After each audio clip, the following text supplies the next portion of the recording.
Umutlardan geliyoruz. Umut Pervane'den insani yardım eğitimi derneğidir. Muhtaç olan vatandaşlarımızdan olsun yardım bekliyoruz. Kurban Bayramı'nda Kurban Usulü'nün kalbimizde var. Sizin anneniz yok. Kurban Usulü anneniz yok. Kurban Bayramı'nda bu eser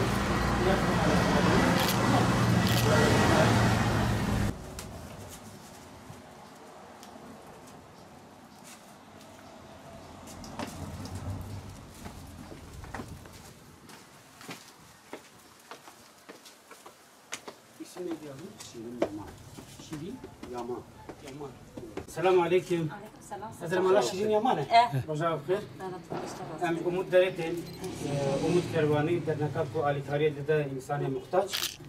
Kaydiya ve cilvan ve hebu şu ad Ramazan tabi ota wan roje dide atıp imkan çet be gıda polisi ve ota tişne diye mümkün. İroji yani İde malume beş İde ve mübareki be.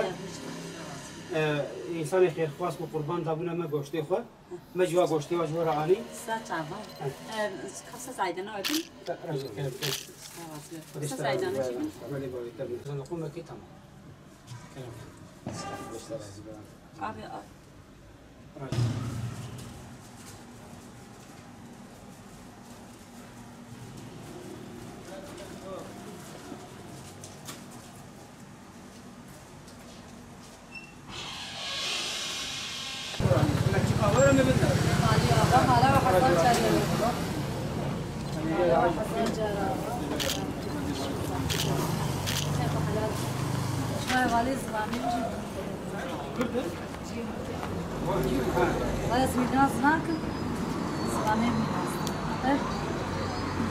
Umut Kervanı olarak Batman'da dün sabah namazından sonra, bayram namazından sonra hummalı bir çalışma içerisindeyiz. Hayırseverlerimizin vermiş oldukları vekaletleri doğrultusunda kurbanların kesimini gerçekleştirdik. Dün hummalı bir şekilde biz bu kesilen kurban etlerimizi dinlendirmek üzere soğuk hava depolarına kaldırdık. Bugün de yine üye ve gönüllerimizle beraber sabah erken saatlerinden beri bu dünden beri kalan dinlenen etlerimizi temiz, güzel ve hijyenik bir ortamda bu etlerimizi parçalayıp, paketleyip en güzel bir şekilde muhtaçlara dağıtmak üzere yollara çıktık. Ve dünden beri yüzlerce kurban kestik. Bugün de aynı şekilde bu kestiğimiz kurbanların etlerini binlerce aileye ulaştırmaya başladık. İnşallah destekler devam ederse malumunuz olduğu üzere Kurban Bayramı 4 gündür.